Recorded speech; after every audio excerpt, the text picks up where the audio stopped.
Så tror jeg efterhånden, at vi er ved at være klar til at lave en lille ekstra video. Så er det jo blevet tid til at bygge reolen igen. Og det er jo ikke fordi reolen er særlig køn. Det passer ikke helt ind i miljøet, men den her side udad. Men sådan er det så meget. I stedet for at købe så en IKEA-reol, så tænkte jeg laver bare min egen. Så det er lavet af forskellingsbrædder og en masse skruer. Det er nemt at skille ad.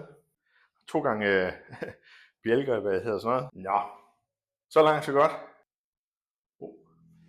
Det kan faktisk være rigtig træls at ramme de der lamper der. Så. Igen.